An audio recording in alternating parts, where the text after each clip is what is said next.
कल्पना कीजिए जीवन के सबसे बड़े निर्णय के सामने आप खड़े हैं।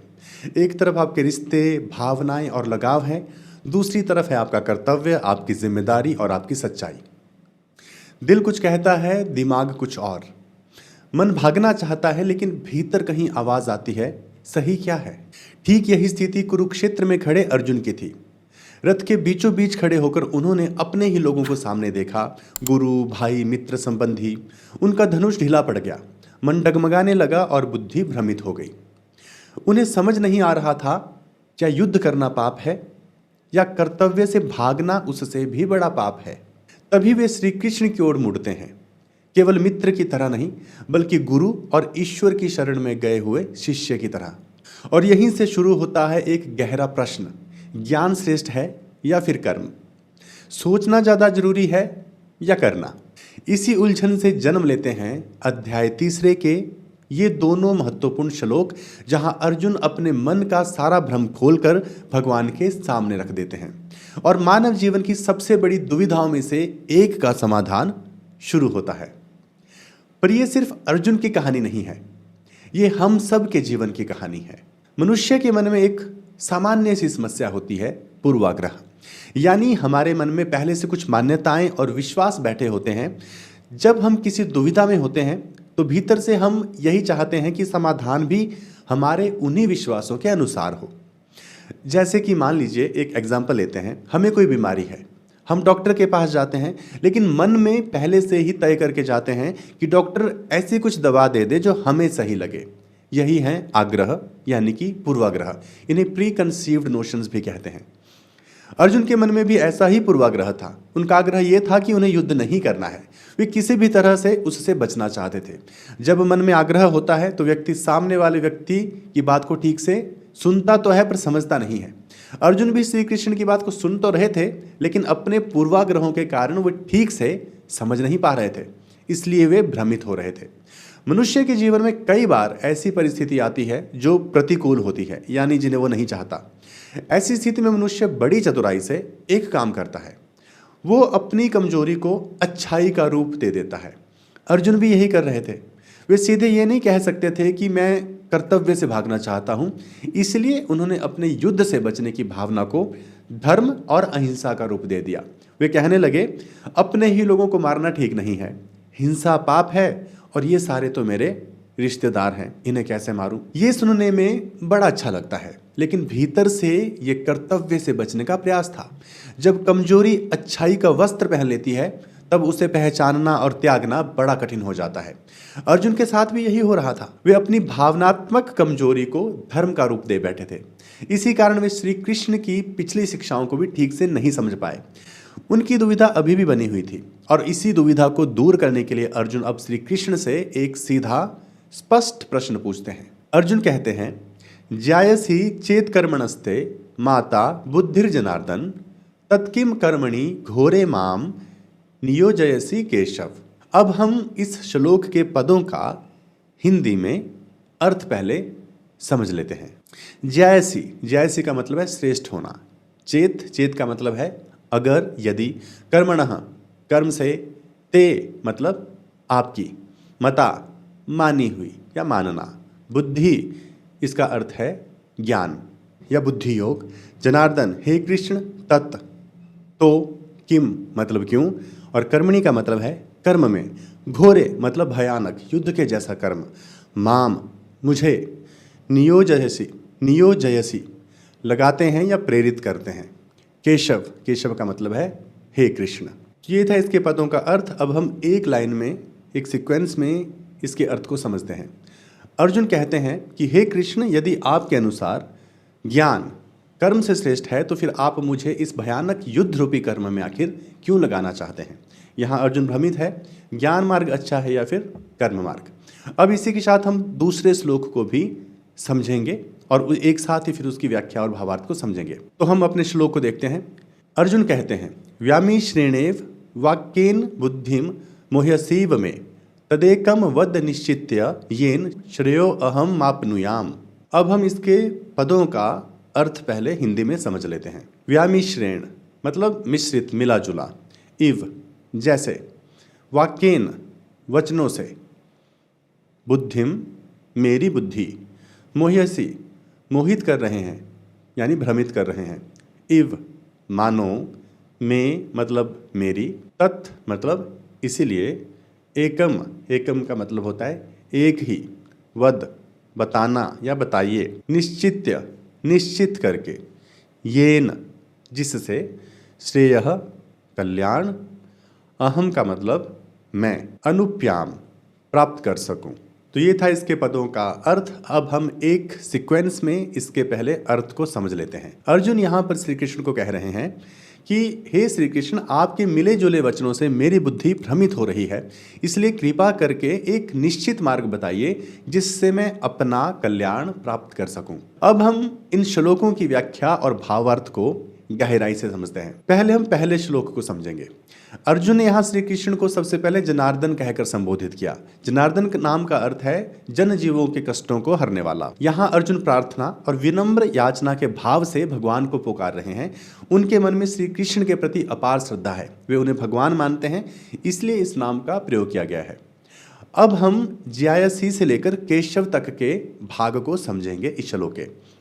भगवान श्री कृष्ण ने पिछले अध्याय अर्थात अध्याय 2 में अर्जुन को आत्मा की स्थिरता, धैर्य, समत्व और आध्यात्मिक समृद्धि के विषय में बताया था। उसी संदर्भ में उन्होंने बुद्धि योग शब्द का प्रयोग किया था। अर्जुन ने इस बुद्धि योग को केवल ज्ञान मार्ग समझ लिया। यही गलतफहमी आगे चलकर फिर उसके भ्रम का कारण बनती है।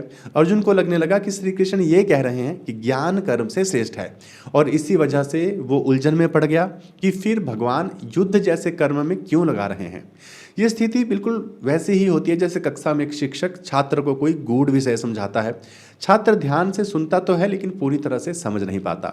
बाद में उसके मन में कई प्रश्न और शंकाएं उठती हैं और वो शिक्षक से अपनी उलझन दूर करने के लिए फिर प्रश्न पूछता है। यहाँ भी ठीक वैसा ही हो रहा है। श्री कृष्ण एक आदर्श शिक्षक की तरह समझा रहे हैं और अर्जुन एक जिज्ञासु विद्यार्थी की तरह प्रश्न पूछ रहा है। अर्जुन आगे कहते हैं, हे जनार्दन, कभी आप कर्म करने को कहते हैं और कभी ज्ञान को कर्म से श्रेष्ठ बताते हैं। आपके इन 2 प्रकार के वचनों से मैं भ्रमित हो रहा हूं। मैं समझ नहीं पा रहा कि वास्तव में श्रेष्ठ क्या है, ज्ञान या फिर कर्म। अब हमें यह समझना है कि अर्जुन ऐसा क्यों कह रहा है। इसका कारण एक तो उसका भ्रम है, लेकिन एक गहरा कारण है उसका अंतर्निहित आग्रह भी है, यानी कि उसके भीतर जो चल रहा है।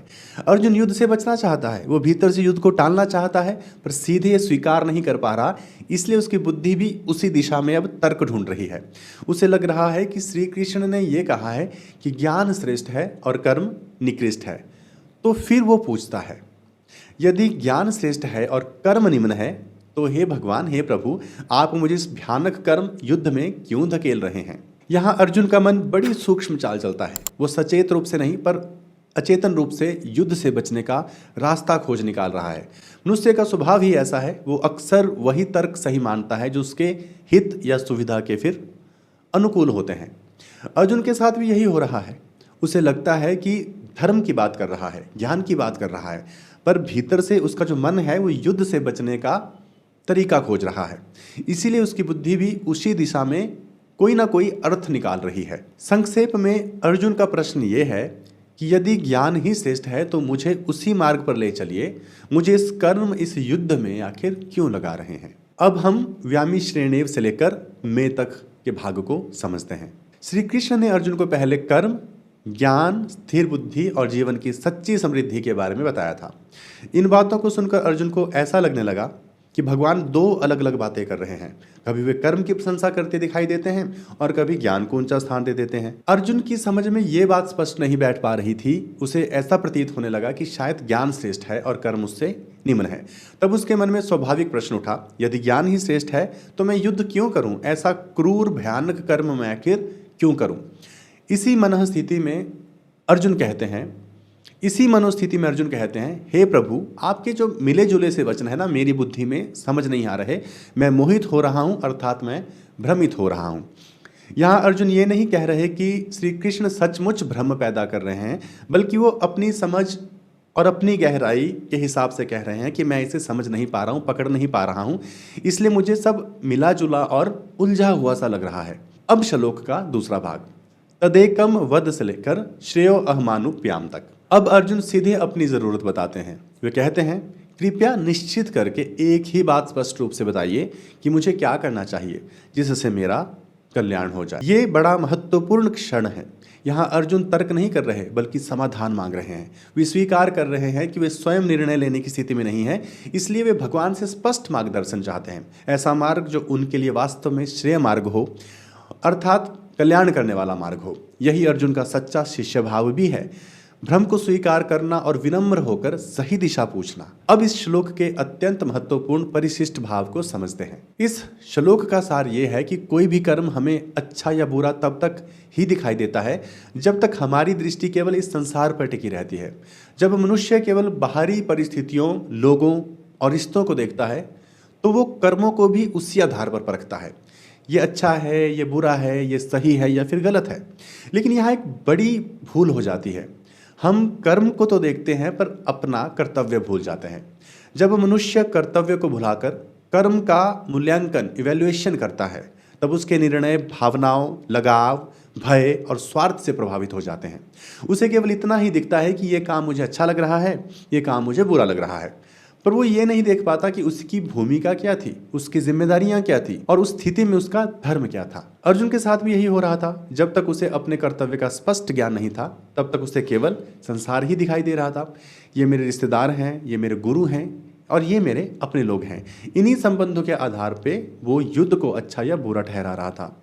वो कर्म को रिश्तों की दृष्टि से देख रहा था, कर्तव्य की दृष्टि से नहीं। परंतु जब मनुष्य को ज्ञान होता है, उसकी दृष्टि बदलने लगती है। उसका ध्यान केवल संसार पर ही नहीं बल्कि ईश्वर और सत्य की ओर अपने आप जाने लगता है और वो अपने वास्तविक स्वरूप को भी जानने लगता है। तब उसे अपने कर्तव्य का बोध होता है। कर्तव्य का बोध होते ही दृष्टिकोण अपने आप बदल जाता है। जो कर्म पहले गलत लगता था, अब वो आवश्यक और उचित लगने लगता है, क्योंकि अब वो स्वार्थ या मोह से नहीं बल्कि धर्म बुद्धि से किया जा रहा होता है। इसका अर्थ ये नहीं है कि सही और गलत की परिभाषा मनमानी हो जाती है, बल्कि ये है कि उनकी समझ गहरी हो जाती है। पहले निर्णय भावनाओं पर आधारित थे, अब वे सत्य, धर्म और कर्म पर आधारित हो जाते हैं। अतः इस श्लोक का जो गूढ़ संदेश है वो ये है कि पहले स्वयं को जानो, अपने कर्तव्य को पहचानो, फिर कर्म करो। जब कर्म कर्तव्य और बोध से जुड़ जाता है ना, तब उसकी दिशा स्वतः ही शुद्ध हो जाती है। तब कर्म बंधन का कारण नहीं बनता बल्कि साधना का मार्ग बन जाता है। तो उम्मीद करता हूं आपको आज का ये श्लोक अच्छे से समझ आ गया होगा। अब हम मिलेंगे आपसे अगले श्लोक में, जहां भगवान श्री कृष्ण अर्जुन के प्रश्नों का उत्तर देते हैं, उनकी दुविधा को दूर करते हैं। तो मिलते हैं अपने अगले वीडियो में। तब तक के लिए आप अपना ख्याल रखिए।